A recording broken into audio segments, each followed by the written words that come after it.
Find out the molarity of, find out the molarity of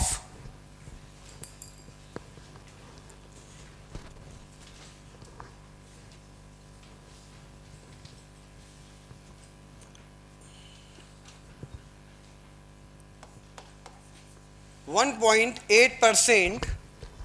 Find the molarity of 1.8% weight by volume, weight by volume of glucose. Find out the molarity of, find out the molarity of 1.8% weight by volume,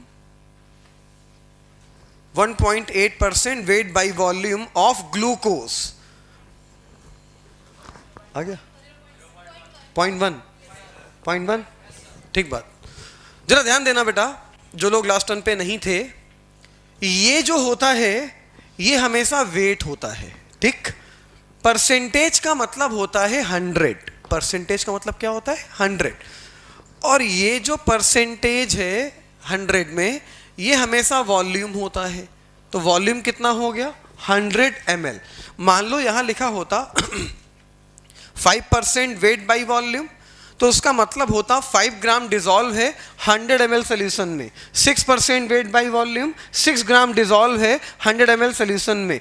x gram weight by volume, तो x ग्राम dissolve है 100 ml solution में, तो volume बार बार कितना आएगा 100 ml, और यहां जो लिखा होगा वो क्या हो जाएगा वेट। तो बेटा वेट हो गया 1.8 ग्राम और वॉल्यूम हो गया 100 ml। हम लोग को निकालना क्या है मोलेरिटी। मोलेरिटी बराबर weight upon molecular mass into volume in litre. Weight कितना दिया है 1.8, मॉलिक्यूलर मास कितना होता है 180, वॉल्यूम क्या ml में रखेंगे नहीं लीटर में रखेंगे, तो लीटर में मतलब कितना 1000 का डिवाइड मारा 0.1 लीटर वॉल्यूम आ गया। तो ये 0.1 ये रखा, पॉइंट से पॉइंट की कहानी खत्म हुई। ये 1/10 आ गया, 1/10 का मतलब कितना आ गया 0.1 m। तो मोलेरिटी आ गई बेटा 0.1 m, 0.1 m। चलिए नोट करिए बताओ 0.1 m का मतलब,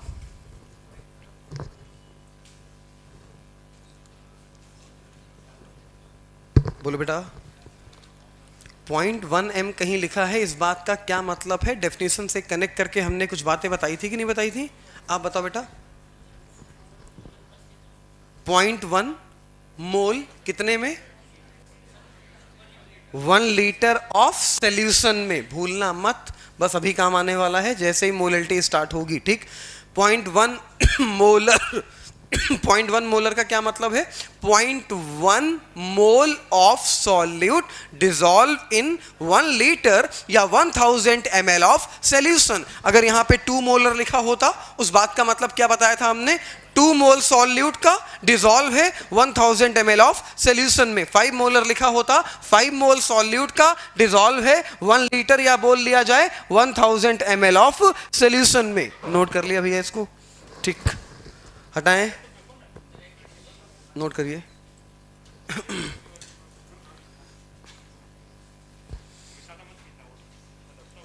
वाइज नहीं आ रही है बच्चों, बताओ वाइज नहीं आ रही क्या। हाँ तुम्हें तो आ ही रही होगी भाई।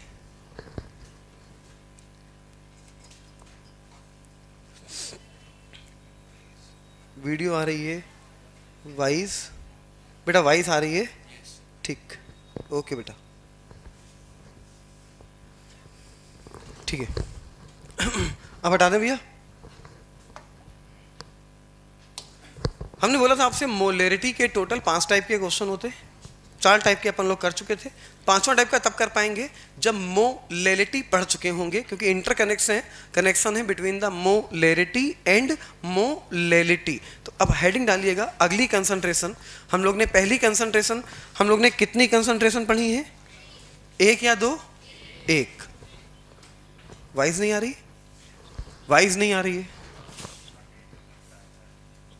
और बच्चों को भी नहीं आ रही, देखो जरा ठीक है, चेक करवा रहे हैं।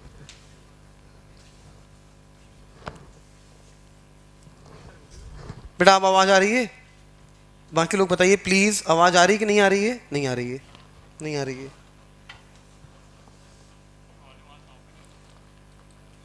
बेटा आवाज आ रही है अब? अरे आए चाहे ना, देखो यार इधर, ठीक। देखो हम लोग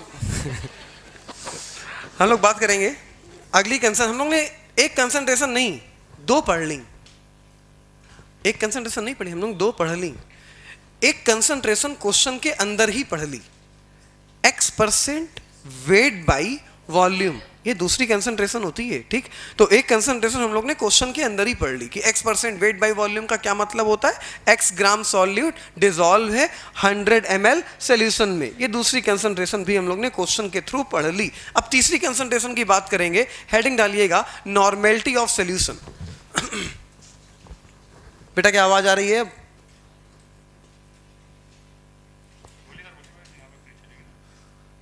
बेटा आवाज आ रही है?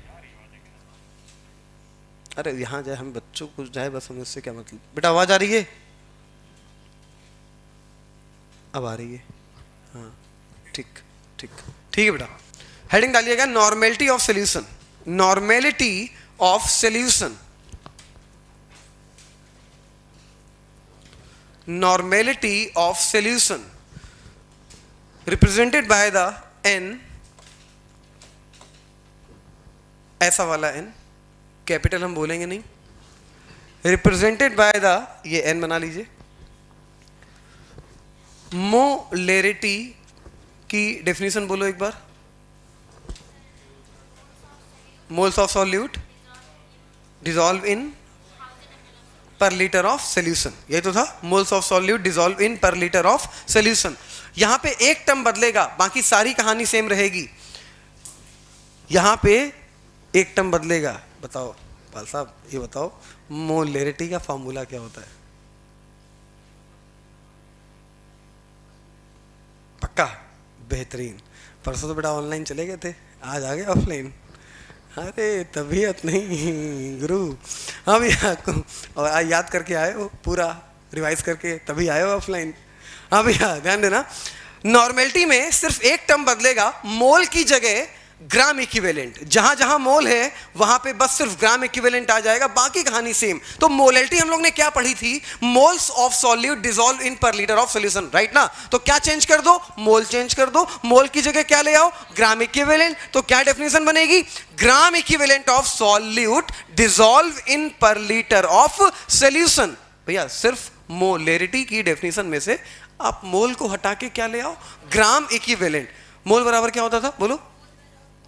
अरे बकलोल, वेट अपॉन मॉलिक्यूलर मास। क्या होता है? Weight upon molecular mass. Mole बराबर क्या? Weight upon molecular mass. तो यहां पे एक टर्म आएगा, वहां पे टर्म क्या आया था? मोल। यहां लिखने की कोशिश करो, यहां पे कॉपी पे नहीं। मोल टर्म क्या था? वेट अपॉन मॉलिक्यूलर मास, राइट ना। वो मोल था, वेट अपॉन मॉलिक्यूलर मास। अब वेट अपॉन इक्विवेलेंट वेट, अब क्या लेके आ रहे हैं? मॉलिक्यूलर मास को हटा के क्या लेके आ रहे हैं? Equivalent weight. वो क्या था? मोल। ये क्या था? Gram equivalent. ये क्या है? ग्राम। कह रहा ये कौन? पंखा? पंखा नहीं बे। Weight upon equivalent weight, weight upon equivalent weight, ये क्या हो गया? Gram equivalent. Weight upon molecular mass क्या था? मोल। मोल क्या था? Weight upon molecular mass. Gram equivalent क्या है? Weight upon equivalent weight, weight upon equivalent weight, weight upon equivalent weight क्या होता है? Gram equivalent. तो बताओ इक्विवेलेंट वेट बराबर क्या? अरे बकलोल, मॉलिक्यूलर मास अपॉन समथिंग। क्या होता है? Molecular mass upon something. अभी बताया था ना, इक्विवेलेंट वेट बराबर मॉलिक्यूलर मास अपॉन समथिंग। सारे केस बताए थे, मतलब ये मान लो सारे केस नहीं, मैक्सिमम केस हमने आपको बताए थे इक्विवेलेंट वेट फाइंड आउट करने के, समथिंग की वैल्यू फाइंड आउट करने की। तो पहली बात तो मोलेरिटी की जो डेफिनेशन है वही डेफिनेशन नॉर्मेलिटी की है, सेम बातें हैं, सिर्फ एक चीज हटाएंगे और एक लगाएंगे। क्या हटाएंगे? मोल हटाएंगे, मोल की जगह क्या लगाएंगे? Gram equivalent. सारी कहानी सेम। वहां पे फॉर्मूला क्या बना था? Mole upon volume in litre. तो यहां क्या बनेगा? Gram equivalent upon volume in litre. तुम बोलना, तुरंत बोलना ग्राम इक्विवेलेंट का फॉर्मूला बोलो, और कोई नहीं बोलेगा, सीधे मेरे स्ट्रेट पे। ग्राम इक्विवेलेंट बराबर क्या? बेटा वहीं पे आके मारेंगे, जल्दी बोल। आवाज कोई बताएगा नहीं, कोई बताएगा नहीं। ग्राम, अच्छा बता मोल, मोल बराबर क्या, मोल बराबर क्या? Molecular mass. तो मॉलिक्यूलर मास को हटाना, उसकी जगह इक्विवेलेंट वेट लगा। अब बता formula, wait upon equivalent weight. क्या हो गया? वेट अपॉन, अबे इतना याद रखो ना, मोल बराबर क्या? वेट अपॉन मॉलिक्यूलर मास। मॉलिक्यूलर मास को हटाओ, इक्विवेलेंट वेट को लगाओ, तो क्या हो जाएगा? ग्राम इक्विवेलेंट। तो क्या हुआ ग्राम equivalent? Weight upon equivalent weight. क्या हुआ? Wait upon equivalent wait. तो लिखना शुरू करिएगा नॉर्मेलिटी ऑफ सॉल्यूशन में। बोले भैया, बोलो ग्राम इक्विवेलेंट का फॉर्मूला क्या होता है? बोलो मोल का फॉर्मूला क्या होता है? हाँ बोलो, ये इक्विवेलेंट वेट का फॉर्मूला क्या होता है? हाँ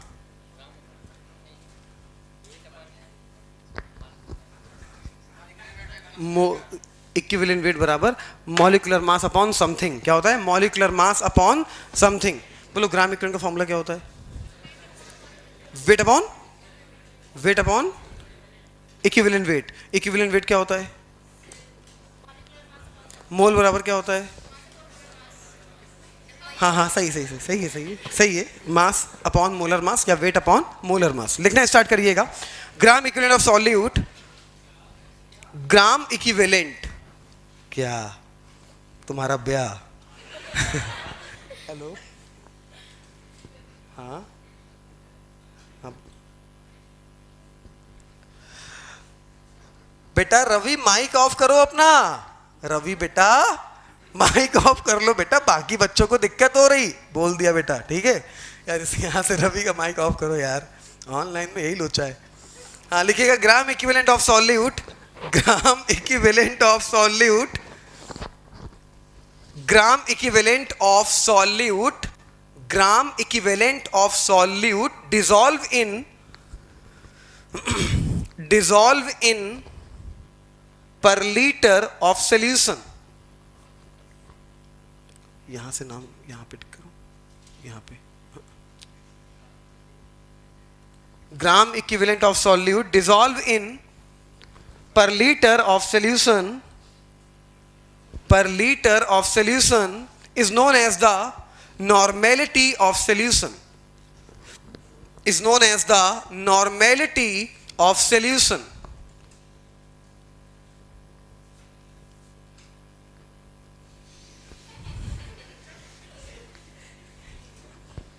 आवाज अच्छी है।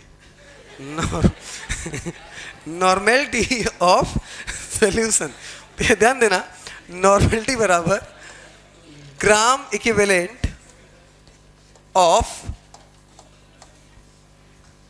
Solute upon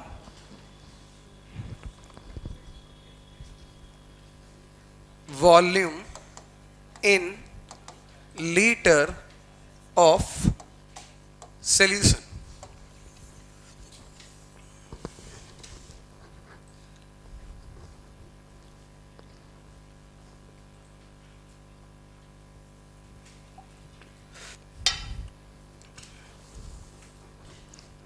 gram equivalent of solute upon volume in litre of solution.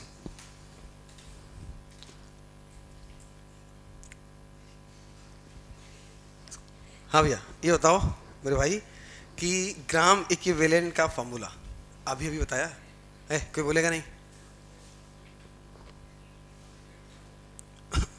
Atomic weight upon, ये तो हो गया इक्विवेलेंट वेट जो आपने बताया ना मेरे भाई, ये इक्विवेलेंट वेट का फॉर्मूला है।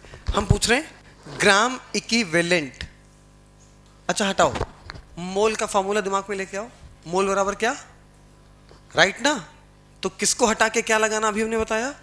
मॉलिक्यूलर मास को हटा के इक्विवेलेंट वेट। अब बताओ ग्राम इक्विवेलेंट का formula, wait upon equivalent wait. बिल्कुल ठीक। क्या होता है? Weight upon equivalent weight. क्या होता है? Weight upon equivalent wait. तो एक काम करते हैं, नीचे लिख लेते हैं ग्राम इक्विवेलेंट बराबर वेट अपॉन इक्विवेलेंट वेट। तो एक काम करो, ये जो ग्राम इक्विवेलेंट, ये नोट कर लिया फॉर्मूला, ये जो ग्राम इक्विवेलेंट है इसकी जगह ये पुटअप कर दो। तो नॉर्मेलिटी बराबर क्या आ जाएगा?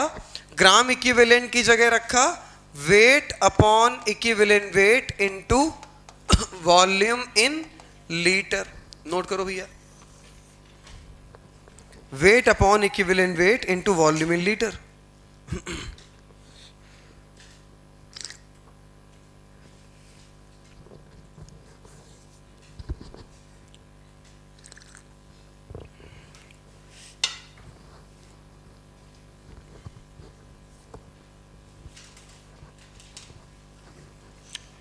बोलो, S3PO3 के लिए, आवाज नहीं आनी चाहिए किसी की, S3PO3 के लिए बेटा S की value, very good,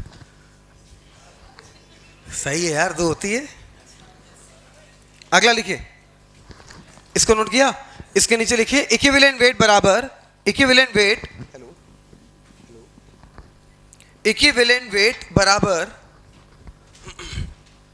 equivalent weight बराबर मॉलिक्यूलर मास अपॉन S। जिनका रिडॉक्स रिएक्शन छूटा हुआ है उनको S थोड़ा दिक्कत करेगा। हेलो जी, आफ्टरनून, बताइए बताइए। हाँ हाँ,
S की बात हम लोग कर चुके थे, चैप्टर का नाम था redox reaction, case 1, case 2, case 3। तो जिन्होंने रिडॉक्स रिएक्शन नहीं पढ़ा है उनको S की वैल्यू में दिक्कत होगी, किसी बच्चे से कॉपी कर लेंगे, जो समझ में नहीं आएगा वो हमसे पूछ लेंगे, ठीक है।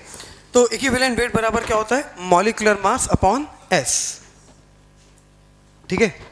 S3PO3 के लिए S की वैल्यू कितनी कितनी होती है, according to NCERT, according to NCERT. और जो एनसीईआरटी मानती नीड भी, बात समझो। तो कोई कुछ भी बोले, कोई बोले कि समथिंग की वैल्यू 1 है, कोई बोले, एक्चुअली में होता क्या है ना कि चीज़ों को जो लिखा हुआ है उससे ऊपर बताने की इसलिए कोशिश अपन लोग करते हैं कि भाई मेरी बात समझो। हाँ ठीक है, कुछ चीज़ें ऐसी हैं जो एनसीईआरटी में लिखी हैं लेकिन एकदम ऑथेंटिक नहीं है, एकदम ऑथेंटिक नहीं है, गड़बड़ है कुछ ना कुछ चीज़ें। लेकिन नीट आंसर वही मानेगी जो एनसीईआरटी में लिखा है, इतनी बात समझ लेना। तो जब नीट के क्वेश्चन लगाओगे, एम्स के क्वेश्चन लगाओगे, आईआईटी के क्वेश्चन लगाओगे, अपन लोग के फंडे से लगाओगे, सारे आंसर एकदम एक्यूरेट सही निकलेंगे। कहीं से भी लगा लो, आईआईटी का लगा लो, एम्स का लगा लो, नीट का लगा लो, कहीं से भी लगा लो। तो अगर आंसर सही निकलने हैं तो तुम्हारा कॉन्सेप्ट सही है या गलत है, क्योंकि अपन लोग फॉलो किसको कर रहे हैं, एनसीईआरटी को। तो भैया एनसीईआरटी, हाथ जोड़ के विनती है, एनसीईआरटी के अलावा कोई बातें किसी की मत मानना, चाहे नहीं वो आ जाए तो मान लेना, उसकी बात अलग है ऊपर वाले की, ठीक है। वरना एनसीईआरटी के अलावा कोई बात दुनिया में सही नहीं है, मतलब नहीं है, ठीक। कोई कितना भी चिल्ला चिल्ला के बोले नहीं ये गलत है ये सही है, तो भैया एनसीईआरटी जो बोल रही वही सही है, बाकी सब गलत है, बाकी सब मोह माया है तुम्हारे लिए। तुम्हारे लिए पीएचडी करना तो हमसे मिलना, एमएससी करना तो हमसे मिलना, तो हम बताएंगे साहब कि हाँ बीएससी करना तो मिल लेना। अपना खुद का कॉलेज है यार, ठीक है, खुद का मतलब सगे मामा जी का कॉलेज है। तो अगर किसी को करना हो घर बैठे बैठे तो बता देना, हमें घर बैठे बैठे करवा देंगे, एग्जाम देने भी नहीं जाना पड़ेगा। नहीं, एग्जाम देने भी नहीं जाना पड़ेगा। अब उसकी बातें मत करो, अबे उसकी बातें बाद में करना, हमने बता दिया। 2-3 दिन का टाइम बचा है, अगर किसी को घर बैठे बैठे मतलब जुगाड़ वाला इस चीज़ें हैं सब, घर बैठे बैठे चौकस तुम्हारी मार्कशीट आ जाएगी 60% की, 58% की, तो वो उन बच्चों के लिए जो चाहते हैं घर बैठे बैठे बीएससी करना, एग्जाम देना, हटा यार उसकी बात। फिलहाल इतना बता रहे हैं जो एनसीईआरटी में लिखा वो सही, बाकी सब गलत है, इतनी बात ध्यान रखना। तुम्हारे क्वेश्चन नीट के सही आ रहे हैं, तुम्हारे आंसर नीट के सही निकल रहे हैं, दुनिया कुछ भी बोले छल कपट धोखे पे विश्वास मत करना, ठीक है। क्वेश्चन लिखिएगा, अगला क्वेश्चन लिखिएगा। 49 gram of H2SO4, 49 gram of H2SO4 dissolve in 49 gram of H2SO4 dissolve in 100 ml of solution. Dissolve in 100 ml of solution. Find the normality of solution.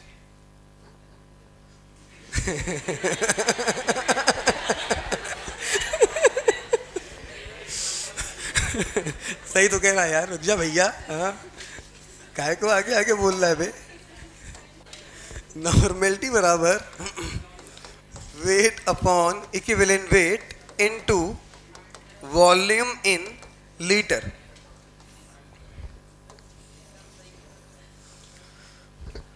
तो भैया इक्विवेलेंट वेट बराबर होता है मॉलिक्यूलर मास अपॉन एस। तो equivalent weight बराबर molecular mass होता है 98, H2SO4 का मॉलिक्यूलर मास कितना होता है 98, एस की वैल्यू 2, याद है ना। तो ये कितना आ गया साहब 49। नॉर्मेलिटी बराबर वेट दिया है 49 ग्राम, इक्विवेलेंट वेट 49, वॉल्यूम कितना ml है, कितना 100 ml। 100 ml का मतलब क्या लिख सकते हो 0.1 लीटर। तो 100 ml का मतलब हो गया 0.1 लीटर। ये इससे खत्म हुआ, पॉइंट हटाया, 0 बढ़ाया, आंसर कितना आ गया 10N is the right answer. 10N is the exactly right answer.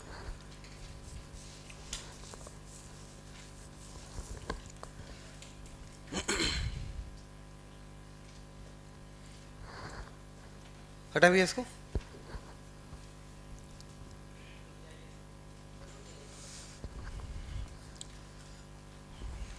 इसकी कंसंट्रेशन को डेफिनेशन से कनेक्ट कराने की कोई ज़रूरत नहीं है, कहीं पे भी कोई भी काम नहीं पड़ेगा। जैसे कि हमने आपको मोलैलिटी से उसकी वैल्यू को डेफिनेशन से कनेक्ट करके बताया था, तो इसको कनेक्ट कराने की कोई ज़रूरत नहीं, कहीं पे कोई भी काम नहीं पड़ेगा। किसी भी न्यूमेरिकल में काम पड़ेगा दो लोगों का डेफिनेशन से कनेक्ट कराने का, एक मोलैरिटी और दूसरा molality.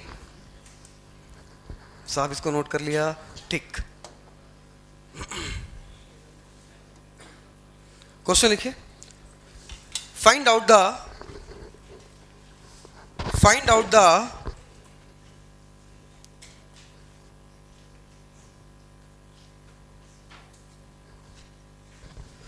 equivalent weight of find the equivalent weight of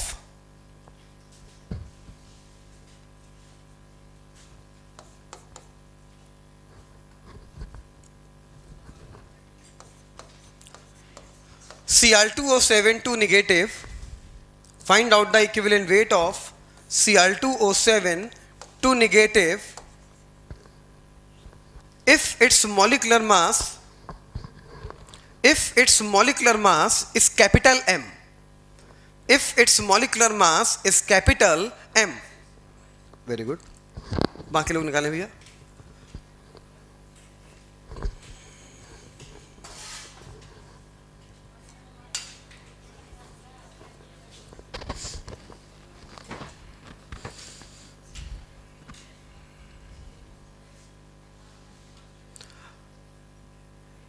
हम क्लास 12th में थे. हम हमारे एक टीचर थे.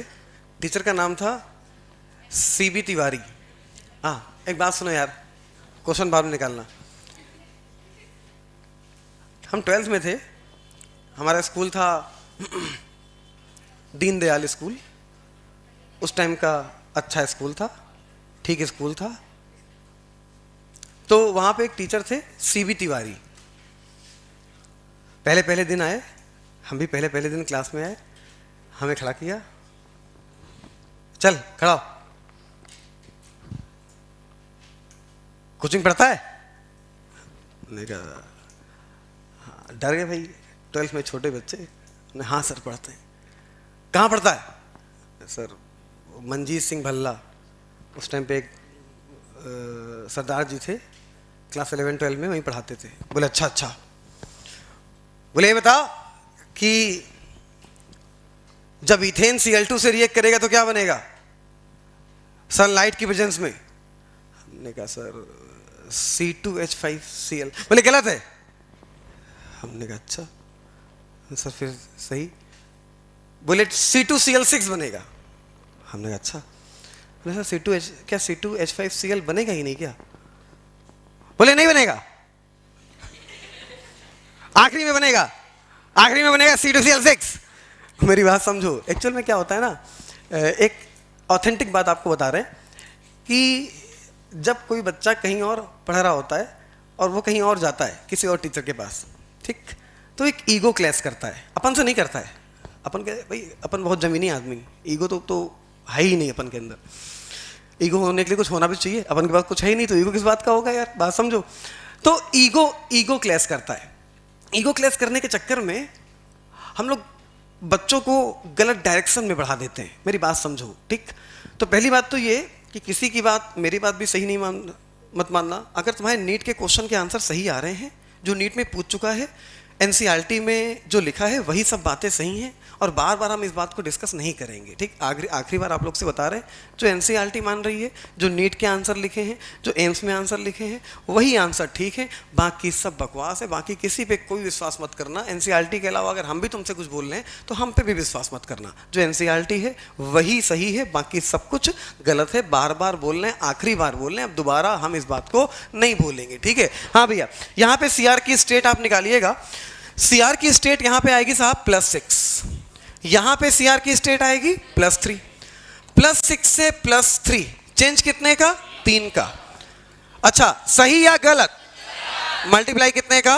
2 का. चेंज कितने का? 6 का. तो इक्विवेलेंट वेट बराबर m/6. क्या ये बातें याद है सभी को? तो इक्विवेलेंट वेट बराबर आ जाएगा m/6. जिसका गलत हो फटाफट नोट कर ले. फिर हम बात करें समथिंग की वैल्यू की KMnO4 के लिए, जो हम वहाँ पे नहीं कर पाए थे. कुछ वैल्यूज़ हैं जो यहाँ पे हमें करनी है, वहाँ पे नहीं कर पाए थे. वहाँ पे मतलब रिडॉक्स रिएक्शन पे. इसको नोट कर लिया साहब? हटाएं इसको, नोट करो फटाफट. तब तक बोलते रहो. ग्राम इक्विवेलेंट,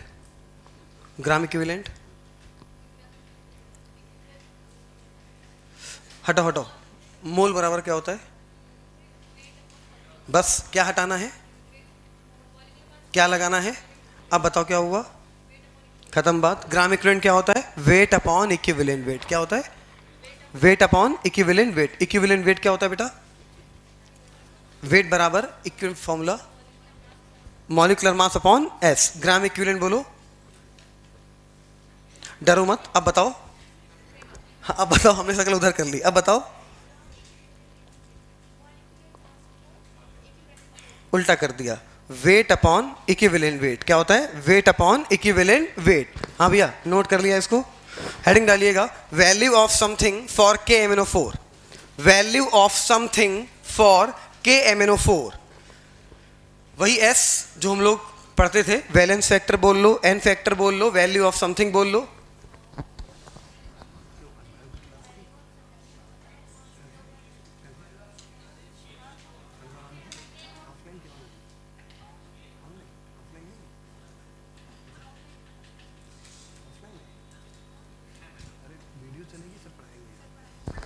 ठीक, value of something for KMnO4 पे ध्यान देना। 3 मीडियम में दिखाई देगा, एक मीडियम बेसिक, एक मीडियम न्यूट्रल, एक मीडियम एसिडिक। KMnO4 के लिए समथिंग की वैल्यू अलग अलग मीडियम में अलग अलग होती है, बेसिक मीडियम में, न्यूट्रल मीडियम में, एसिडिक मीडियम में। किस किस मीडियम में? Basic, neutral, acidic. क्या क्या? Basic, neutral, acidic. कानपुर में क्या चलता है? 135 246। लखनऊ में चलता है TTS MWS। जो लोग लखनऊ से बिलोंग करते होंगे, भाई यहाँ पे ऐसे क्लासे का शेड्यूल दिया जाता है कि बेटा 135 पे ये क्लास लगेगी, 246 में ये क्लास लगेगी, ऐसा होता है ना। 135 का मतलब क्या हो गया? Monday, Wednesday, Friday. लखनऊ में अपन लोग बोलते हैं TTS और MWF। लखनऊ में क्लासेस शेड्यूल इस टाइप से बताई जाती। तो आज क्या है? 1। मंडे मत बोलना, आज क्या है? 1। परसों 3, फ्राइडे को तो 1 3 5। तो क्या हो गया साहब? 1 इसके लिए 1, इसके लिए 3, इसके लिए 5। किसकी वैल्यू? S की वैल्यू। तो यार इक्विवेलेंट वेट, ये किसकी बातें कर रहे हैं? KMnO4 की। KMnO4 अगर बेसिक मीडियम में होगा तो समथिंग की वैल्यू 1, KMnO4 अगर न्यूट्रल मीडियम में होगा समथिंग की वैल्यू 3, और अगर ये एसिडिक में होगा तो समथिंग की वैल्यू 5। तो अगर हम लोग लिखें कि equivalent weight of KMnO4, equivalent weight of KMnO4 बराबर equivalent weight of KMnO4, equivalent weight of KMnO4 बराबर, तो भैया KMnO4 का मॉलिक्यूलर मास अपॉन 1, यहां पे क्या हो जाएगा? मॉलिक्यूलर मास अपॉन 3, और यहां पे क्या हो जाएगा? Molecular mass upon 5। एक बार क्वेश्चन पूछा कि किस मीडियम में KMnO4 का जो इक्विवेलेंट वेट होता है वही मॉलिक्यूलर मास होता है। तो किस मीडियम में? बेसिक मीडियम में जो इक्विवेलेंट वेट होगा वही उसका क्या होगा? Molecular mass. तो दिमाग में रखना, बना 135 BNA बना बेसिक, न्यूट्रल, एसिडिक 1 3 5। समथिंग की वैल्यू किसके लिए? KMnO4 के लिए। फटाफट नोट करो इसको। Value of something for KMnO4, value of something for KMnO4। इसको घूरो मत बेटा, इसको घूरो मत। इक्विवेलेंट वेट का फॉर्मूला बताओ हमें, तुम इतना बताओ। हाँ, molecular mass upon something, right ना?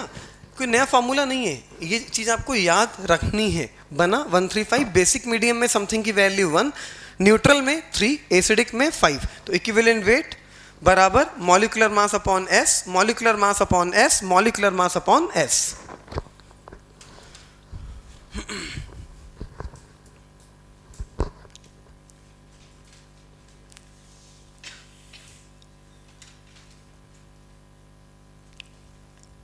हटा दिया इसको। आपसे पूछे यार ये बताओ कि कार्बोनेट है, कोई रिएक्शन ना दी हो, एक सिंपल सा आयन दे दे और इसका इक्विवेलेंट वेट पूछे, तो किसी आयन के लिए समथिंग की वैल्यू उसके ऊपर जितना चार्ज होता है वही उसकी समथिंग की वैल्यू होती है। तो इसका इक्विवेलेंट वेट क्या आएगा? m/2। माइनस से मतलब नहीं है, मतलब मैग्नीट्यूड से है कि उस पर कितना चार्ज है, प्लस का है या माइनस का है, इससे कोई भी लेना देना नहीं। मान लीजिए फॉस्फेट है, फॉस्फेट क्या होता है बेटा? PO4-3। तो इसका इक्विवेलेंट वेट क्या होगा? m/3। क्या हो जाएगा? m/3। आपसे बोला पर क्लोरेट है, इसका इक्विवेलेंट वेट क्या हो जाएगा? m/1। कितना हो जाएगा? m/1। तो लिखना स्टार्ट करिएगा अगला पॉइंट बना के। किसी आयन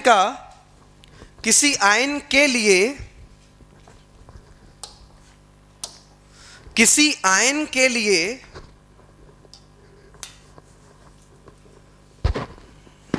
एस की वैल्यू किसी आयन के लिए एस की वैल्यू वही होती है जितना उस पे चार्ज प्रेजेंट होता है।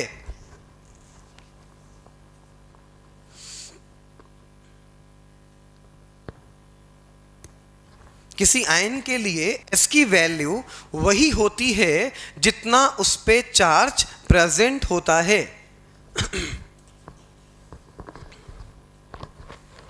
चलिए 2-3 एग्जाम्पल लिखते हैं।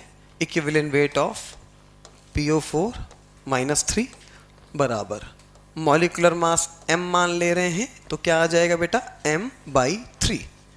इक्विवेलेंट वेट ऑफ SO4 -2 2 मान ले रहे हैं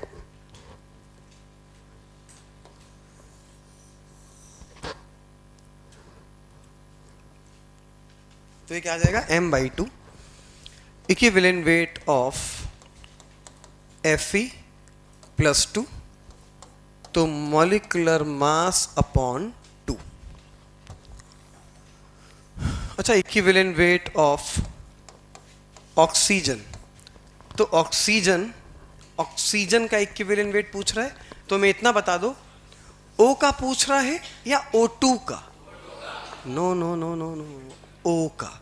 जब भी इक्विवेलेंट वेट पूछेगा तो सिंगल एटम का पूछेगा, अगर रिएक्शन नहीं दी है तो। जैसे आपसे पूछा कि इक्विवेलेंट वेट ऑफ क्लोरीन, मतलब Cl2 का नहीं Cl- का पूछ रहा है।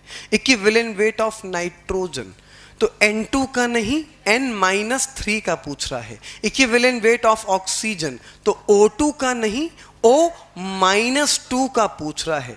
इक्विवेलेंट वेट ऑफ फ्लोरीन तो F2 का नहीं F- का पूछ रहा है। तो हम यहाँ पे ऑक्सीजन का लिखें तो एक O का एटॉमिक वेट कितना? 16 होता है। एक O का एटॉमिक वेट कितना होता है? 16। अच्छा, O पे चार्ज कितना होता है? -2। तो O के लिए S की वैल्यू 2, तो O के लिए S की वैल्यू 2। तो यहां पे लिख ले रहे हैं ये atomic weight upon S। Atomic weight कितना बेटा? 16/2। S की वैल्यू 2 होगी, यहां पे दिखा दे रहे हैं हम क्योंकि O-2 होता है जिसकी वजह से ये 2 हो गया। और इक्विवेलेंट वेट ऑक्सीजन का 8 आ गया। ऑक्सीजन के इक्विवेलेंट वेट का बहुत भयंकर काम पड़ेगा, बहुत ज़्यादा काम पड़ेगा। किसका किसका वो भी आगे भी देख लेते हैं। अब जैसे आपसे बोले इक्विवेलेंट वेट ऑफ, वहाँ पे एग्जाम में क्लोरीन लिखा होगा, क्लोरीन आयन नहीं लिखा होगा, वो आपको दिमाग लगाना है वो क्या है? Chlorine ion. तो इक्विवेलेंट वेट बराबर फिर से क्या बेटा? एटॉमिक वेट या मॉलिक्यूलर मास। एटॉमिक वेट या molecular mass upon S। Cl का एटॉमिक वेट कितना? 35.5 अपॉन S की वैल्यू क्या बोलो? 1। तो इक्विवेलेंट वेट Cl का आ जाएगा ये। इसका भी बहुत काम पड़ेगा, फटाफट नोट करिए, याद नहीं करना है, सिंपल सा फॉर्मूला है यार, रखना है, निकाल देना है। किसी भी आयन का इक्विवेलेंट वेट वही होगा, किसी भी आयन के लिए समथिंग की वैल्यू वही होगी जितना उस पर क्या प्रेजेंट हो? चार्ज प्रेजेंट हो। तो N का एटॉमिक वेट कितना होता है? नाइट्रोजन का 14 होता है। तो S की वैल्यू क्या रखोगे? 3। तो कितना आ गया? 14/3। बात समझ में आ गई भैया? तो किसी भी आयन का इक्विवेलेंट वेट निकालने के लिए S की वैल्यू निकालनी पड़ेगी और S की वैल्यू वही होगी जितना उस पर चार्ज प्रेजेंट होगा, और मॉलिक्यूलर मास को उस चार्ज से डिवाइड कर देंगे तो क्या निकल आएगा? Equivalent weight. बोलो ग्राम इक्विवेलेंट का फॉर्मूला क्या होता है? वेट अपॉन इक्विवेलेंट वेट क्या होता है? Molecular mass upon something. KMnO4 के लिए समथिंग की वैल्यू अलग अलग मीडियम में बोलो, बना basic, neutral, acidic. Very good. हाँ भैया, नोट कर लिया इसको? नोट कर लिया इसको? ठीक बात।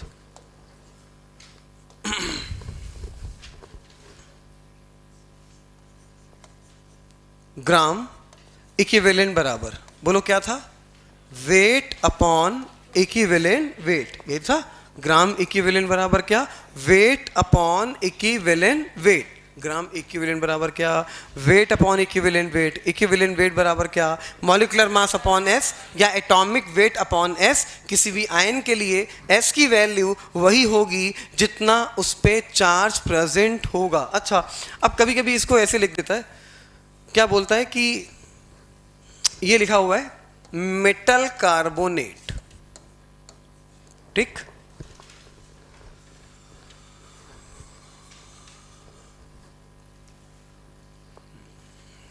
इतना बताओ कार्बोनेट पे चार्ज कितना होता है? कोई ऐसा जिसको आयन पे चार्ज ना पता हो? कार्बोनेट, फास्फेट, सल्फेट, पता है ना?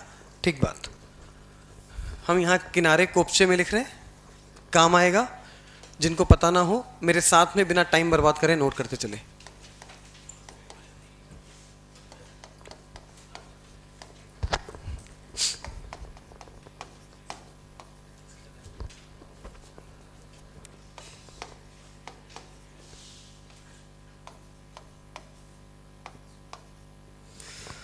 पहले वाले के सामने लिखो कार्बोनेट, कार्बोनेट, फटाफट लिखते चलो।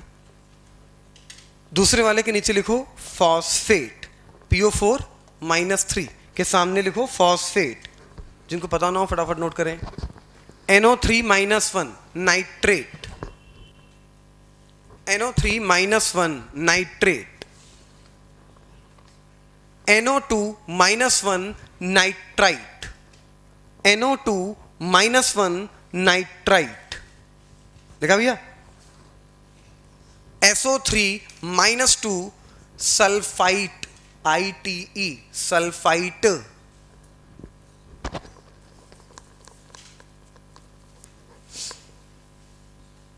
SO4 -2 सल्फेट, SO4 -2 के सामने लिख लो बेटा सल्फेट। S -2 के सामने लिख लो सल्फाइड,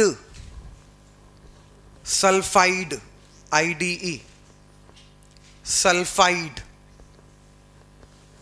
लिख लिया?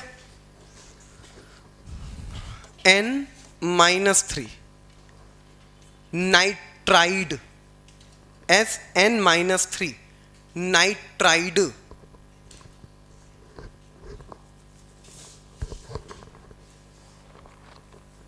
बस इतना बहुत है।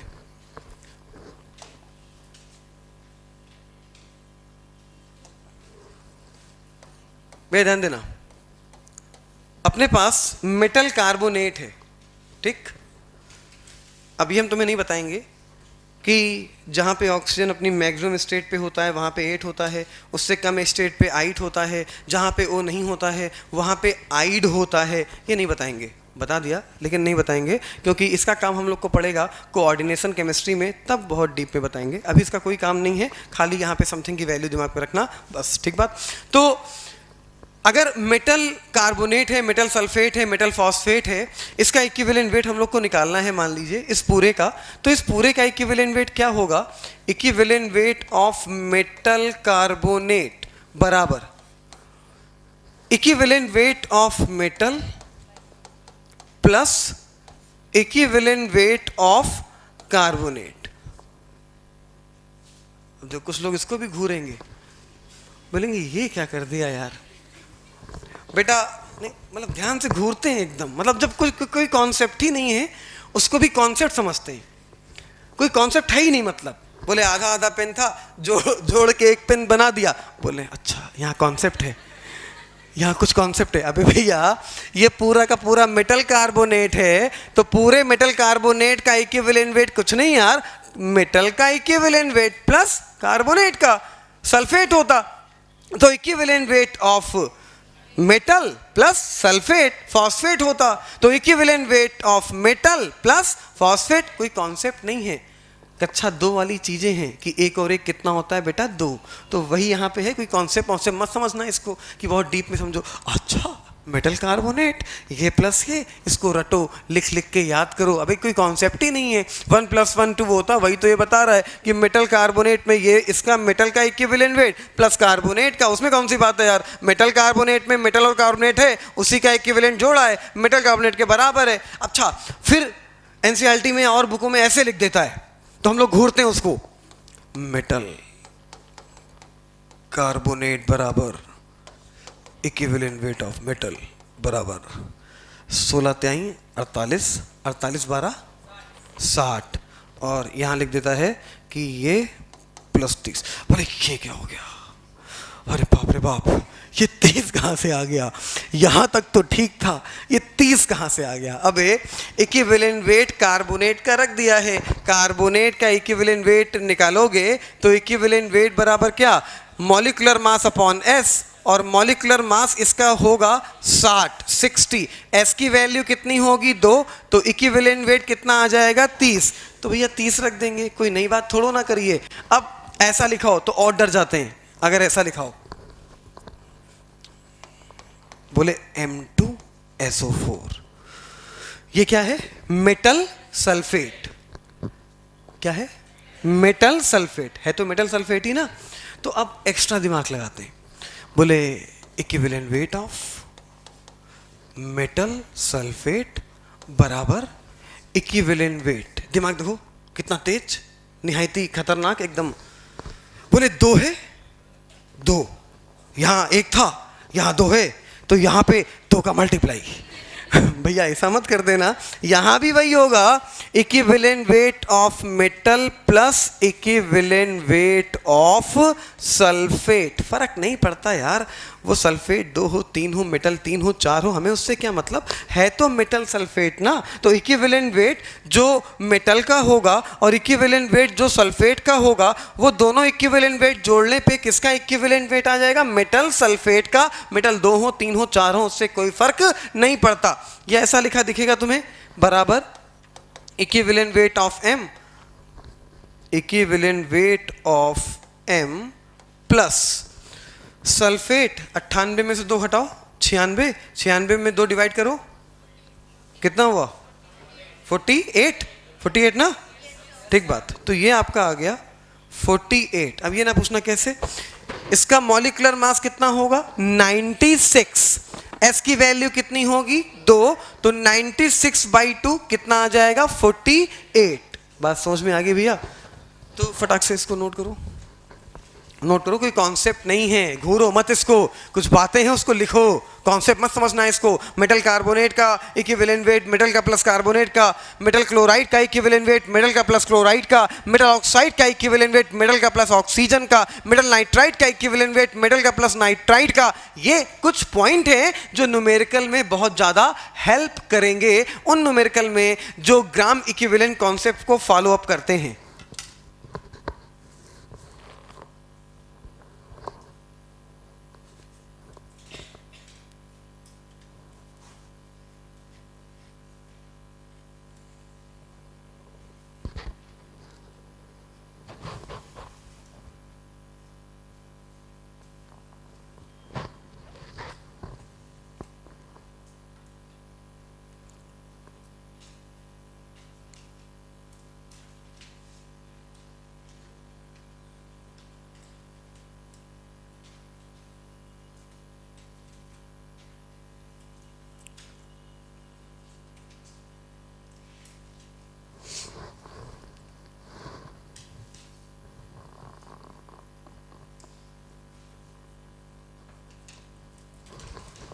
ओ का एटॉमिक वेट कितना होता है, इक्विवेलेंट वेट,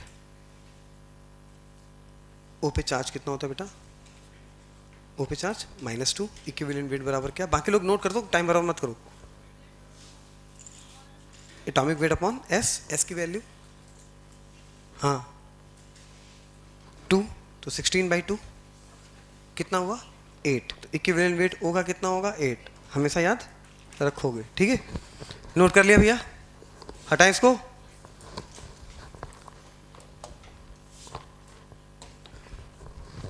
भैया बोला equivalent weight of metal chloride, कुछ ऐसा। तो क्या लिखोगे? Equivalent weight of metal chloride बराबर equivalent weight of metal plus equivalent weight of chloride.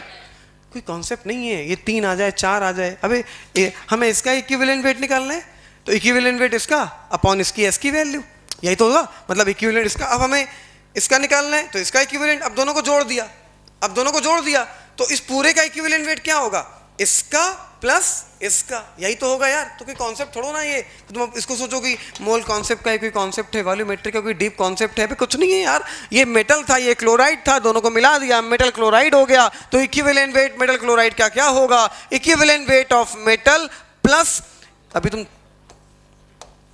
35.5। अब यहां चौंकना मत यार, Cl का एटॉमिक वेट कितना? 35.5। समथिंग की हटाओ यार, नहीं नहीं नहीं नहीं नहीं, डायरेक्ट नहीं लिखना चाहिए। Cl माइनस का, तो अब इसको आप लिख लो ऐसे, equivalent weight of metal chloride बराबर equivalent weight of metal plus 35.5। इसको हम लोग रटते हैं, एक नया कॉन्सेप्ट बनाते हैं, बोलते हैं ये ट्रिक है और इसको याद कर लो वेपर डेंसिटी से इंटरकनेक्ट करके। अबे मोल कॉन्सेप्ट में ट्रिक अगर तुम लगाने की कोशिश करोगे तो कहानी बहुत खराब हो जाएगी। मोल कॉन्सेप्ट में अगर ट्रिक याद व्याद नहीं करना, ये कॉन्सेप्ट ये सब कुछ है ही नहीं यार, ये कोई कॉन्सेप्ट नहीं है। ये सिंपल सी बात है कि मेटल और नॉन मेटल अगर कोई है तो मेटल का equivalent weight plus non metal का इक्विवेलेंट वेट बराबर मेटल नॉन मेटल का इक्विवेलेंट वेट। तो वही तो कर रहे हैं, मेटल क्लोराइड था तो मेटल का इक्विवेलेंट वेट प्लस Cl का इक्विवेलेंट वेट। Cl का कितना होता है? 35.5। चलो बताओ, आप बोलो बेटा। मेटल ऑक्साइड का इक्विवेलेंट वेट लिखना है, क्या लिखेंगे? हाँ, equivalent weight of metal oxide बराबर क्या? Metal plus oxygen. Oxygen oxygen का कितना होता है? कितना होता है? 8। तो equivalent weight of M plus 8, M plus 8। Metal chlorate है, मेटल क्लोरेट है, तो मेटल क्लोरेट का इक्विवेलेंट वेट क्या लिखोगे ना? मेटल क्लोरेट अगर है तो मेटल क्लोराइड नहीं बेटा, क्लोरेट ClO3 -1। तो equivalent weight of metal plus equivalent weight of chlorate, हमें इतना बताओ बस, बाकी क्या होगा मैं उससे मतलब नहीं। अगर आपके पास मेटल फॉस्फेट है, मेटल फॉस्फेट है तो equivalent weight of metal plus equivalent weight of phosphate. Metal nitride है तो equivalent weight of metal plus equivalent weight of nitride. Metal hydride है, चल बोल बे, हाँ तू बोल, मेटल हाइड्राइड का इक्विवेलेंट वेट बोल। हाइड्राइड, ठीक, हाइड्राइड क्या होता है? H -1। H प्लस होता है हाइड्रोजन आयन, हाइड्राइड होता है बेटा H -1। क्या होता है? H -1। तो अगर हम लोग के पास मेटल हाइड्राइड है, मेटल हाइड्राइड है, देखो हम लोग के पास कोई मेटल हाइड्राइड है तो इक्विवेलेंट लिखना नहीं है। अब पूरा भरने की जरूरत नहीं है, बता दिया ना 5-6, बाकी 100-200 अपने आप बना लोगे। अब मेटल हाइड्राइड है तो इक्विवेलेंट वेट ऑफ क्या? मेटल प्लस इक्विवेलेंट वेट का ऑफ क्या? हाइड्राइड। हाइड्राइड क्या होता है? H-। बोलो S की वैल्यू क्या रखोगे? 1। एक हाइड्रोजन का एटॉमिक वेट, तो ये हो जाएगा इक्विवेलेंट वेट प्लस 1। नहीं समझ में आया? नहीं समझ में आया? तो भैया याद नहीं करना इसको, किसी भी मेटल और नॉन मेटल का इक्विवेलेंट वेट बराबर होता है मेटल का equivalent weight plus non metal का इक्विवेलेंट वेट। कोई कॉन्सेप्ट नहीं है, कोई केमिस्ट्री नहीं है, एक सिंपल सी सीधी सीधी बात है, ठीक है। अब नेक्स्ट हेडिंग डालिएगा, अगली कंसंट्रेशन लिखिएगा, molality of solution. Next heading डालिए बेटा, अगली कंसंट्रेशन मोलैलिटी, हाँ बेटा MOLA, मोलैरिटी को तुतला के बोल दो वही molality of solution. Molality of solution भैया रिप्रेजेंट करते हैं इससे, हाँ जो भी हो ये तुम समझो, इससे रिप्रेजेंट करते हैं, ये लिख लेना, ठीक है। मोलैलिटी को इससे रिप्रेजेंट करते हैं।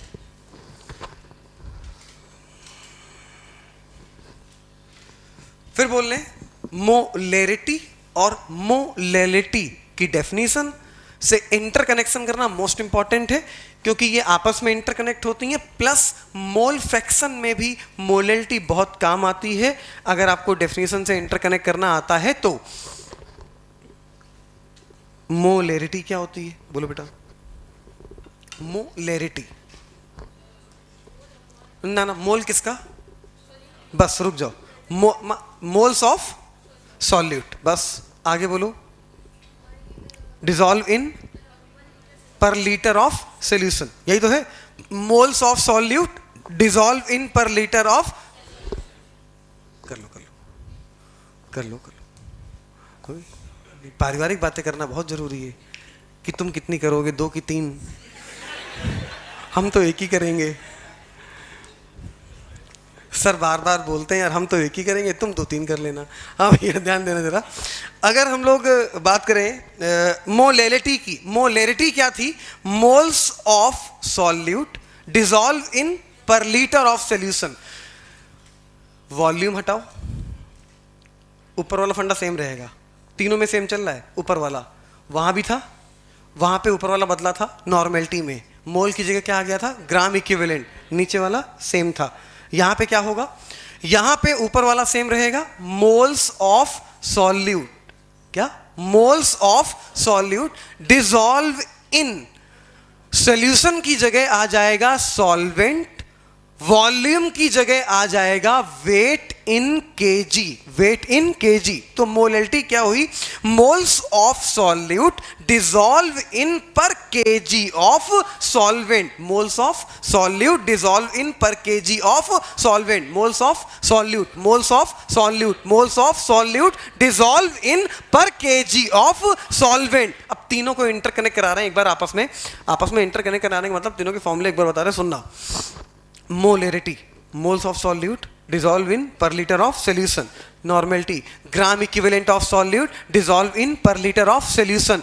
Molality, mole of solute dissolve in per KG of solvent. Molarity, moles of solute dissolve in per liter of solution. Normality, gram equivalent of solute dissolve in per liter of solution. Molality, moles of solute dissolve in per kg of solvent. लिखिएगा, moles of solute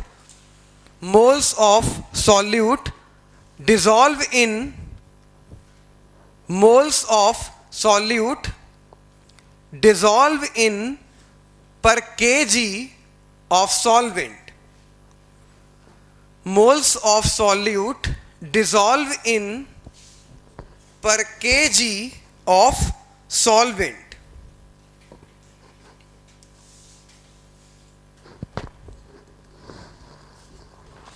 underline मारो solute पे, underline मारो solute पे, underline मारो solvent पे, underline मारो solute पे, underline मारो सॉल्वेंट पे। तो यार मोलेलिटी बराबर लिख सकते हैं moles of solute upon weight in KG of solvent. Note करिए, moles of solute upon weight in kg of solvent.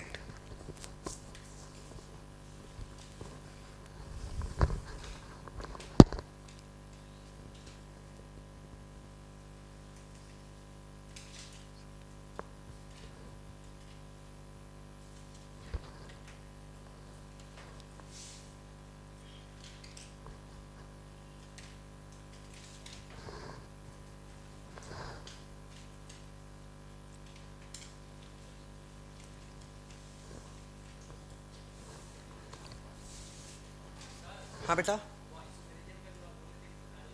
बेटा नेक्स्ट टर्न पे वो लोग जिनकी आइसोमेरिज्म थोड़ी सी छूटी हुई है, याद है ना, वो लोग आधे घंटे पहले आ जाएंगे, बोले तो 2 बजे से आ जाएंगे, ठीक है।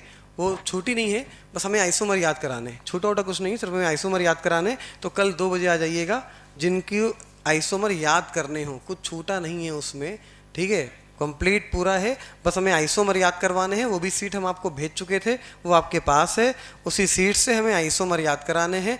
वही लोग आएंगे जिन्होंने आइसोमर पढ़ा हुआ है, बाकी लोगों को आने की ज़रूरत नहीं है, क्योंकि हमें सिर्फ याद कराना और कुछ नहीं कराना है। ऊपर क्लास चल रही होगी, नीचे वाले हॉल में हम उस समय याद करवा देंगे, ठीक है। तो ये आप एग्जैक्ट 2 बजे, 2 से 2:30, आधे घंटे के अंदर बायो की क्लास आधे घंटे पहले या तो छुटवा दीजिएगा, हम पूरी कोशिश करेंगे आधे घंटे पहले क्लास छूट जाए, ठीक है। नोट कर लिया बेटा, ठीक। मोलैलिटी बराबर, मोल्स बराबर क्या होता है, वेट अपॉन मॉलिक्यूलर मास। तो वेट अपॉन, अगर इसको मॉलिक्यूलर मास लिखा तो ये और ये सेम हो जाएगा, भाई देखने में सेम लगेगा, तो इसको क्या कर लें, m डैश कर लेते हैं, वेट अपॉन मॉलिक्यूलर मास। ये वाला वेट है किसमें, केजी में। अब अगर हम इस वाले वेट को ग्राम में लिखेंगे तो ऊपर क्या आ जाएगा, 1000। नोट कर डालो, मोलैलिटी, एक ही बात है, ऐसे या ऐसे दोनों बातें एग्जैक्टली सेम है। इस मोल बराबर होता है वेट अपॉन मॉलिक्यूलर मास, तो मोल बराबर वेट अपॉन मॉलिक्यूलर मास। इस वाले वेट को केजी की जगह अगर ग्राम में लिखेंगे, इस वाले वेट को केजी की जगह अगर ग्राम में लिखेंगे तो ऊपर आ जाएगा 1000।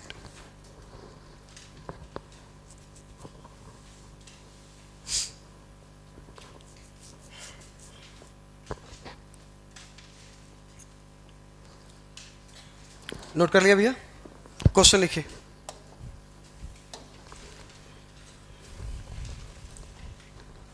Glucose contain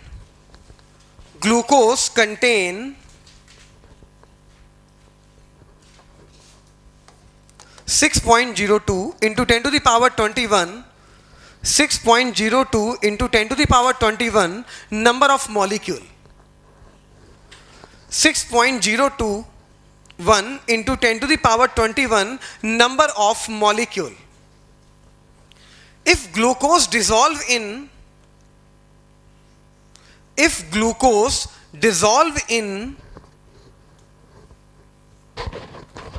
100 ml of solution, if glucose dissolve in 100 ml of solution, then find the molarity,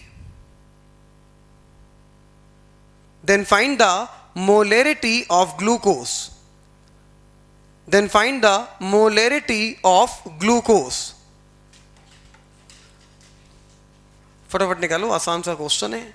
number of particle और कंसंट्रेशन दोनों को इंटरकनेक्ट करता हुआ, नंबर ऑफ मॉलिक्यूल बराबर n into mole into n not, याद है कि नहीं याद है, वो अप्लाई होगा, उसके बाद मोलैलिटी का फंडा अप्लाई होगा, सीधे आंसर आएगा। सिंपल सा क्वेश्चन है, पॉइंट 1 आंसर आएगा, ठीक बात। पॉइंट 1 ना।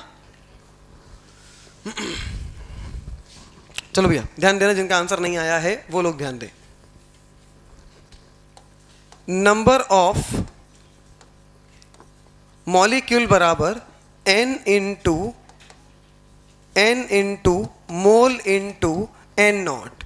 नंबर ऑफ मॉलिक्यूल की जगह 6.02 इंटू 10 टू द पावर 21। मॉलिक्यूल है तो n की वैल्यू क्या रखोगे, 1, n की वैल्यू 1 रखी, mole into n nought 6.023 into 10 to the power 21। ये 23 को हमने 21 लिख के 100 बाहर दिखा दिया, एक ही बात है, 10 की पावर 23 लिखा हुआ है। ये क्या हो गया, कैंसिल। मोल बराबर क्या हो गया, मोल बराबर हो गया 0.01। मोल कितना आ गया, 1/100। 1/100 का मतलब 0.01। अबे निकालना क्या था, मोलैरिटी ना। मोलैरिटी क्या होती है, moles of solute dissolve in per litre of solution. तो पहले क्या निकालना पड़ेगा, मोल। मोल कहां से निकालोगे, नंबर ऑफ पार्टिकल से। मोल निकाल लिए, 0.01 आ गए। अब निकाल लो मोलैरिटी। मोलैरिटी बराबर mole upon volume in litre.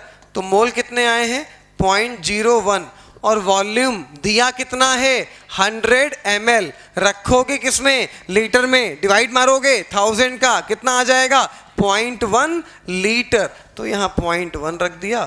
तो भैया यहाँ पे एक 0 बढ़ा लो, क्योंकि पॉइंट के बाद 0 बढ़ाने से कोई दिक्कत नहीं होती है।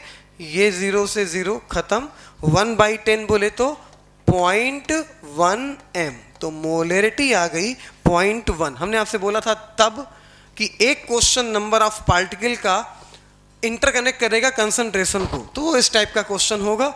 नीट में पूछ चुका है 3 बार ऐसा क्वेश्चन जहां से कंसंट्रेशन निकालने को बोलता है, तो निकल आएगा। सिंपल है यार, नंबर ऑफ मॉलिक्यूल से, नंबर ऑफ एटम से, नंबर ऑफ इलेक्ट्रॉन से, नंबर ऑफ प्रोटॉन से, नंबर ऑफ पार्टिकल से क्या निकाल लेंगे? मोल। और मोल निकालने के बाद मोलेरिटी बराबर mole upon volume in litre से क्या फाइंड आउट कर लेंगे? मोलेरिटी। बोलो ग्राम एटम का मतलब क्या होता है? अब बोलो, आवाज नहीं। What is the means of the gram atom? What is the means of the gram atom? Faiz भाई, वेरी गुड। ग्राम एटम, ग्राम इलेक्ट्रॉन, ग्राम प्रोटॉन, ग्राम न्यूट्रॉन, ग्राम पार्टिकल, ग्राम आयन। ग्राम पार्टिकल का मतलब क्या होता है? मोल। लिख लो दिमाग में, डायरेक्ट क्वेश्चन पूछता है, ठीक लिखा हुआ है कॉपी में, फिर मत लिख लेना, एक बार लिख चुके हो, यहां पे लिखो। ग्राम पार्टिकल का मतलब क्या होता है? मोल। चलो एक बार में बता दो फटाक से, बोलो बेटा, लाइन से बोलते जाओ। मोलेरिटी बराबर क्या? तुम बोलो नॉर्मेलिटी, फटाक से बोल। हाँ,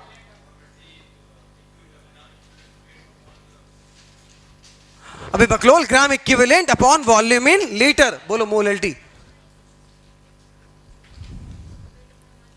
मोलेरिटी बेटा, नॉट मोल। आपने मोल बताया, मोलेरिटी। चलो सुनना सुनना सुनना, अभी पूछेंगे किसी से, सुनना।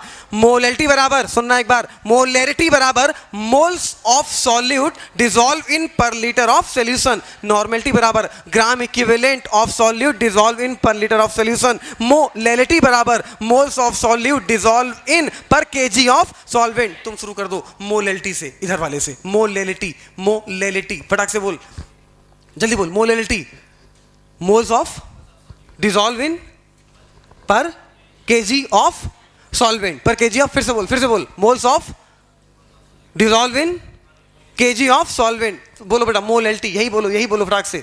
हाँ, यही जो पूछा है इससे। मोलेरिटी बोलो भाई मेरे। हाँ, मोलेरिटी, RITY,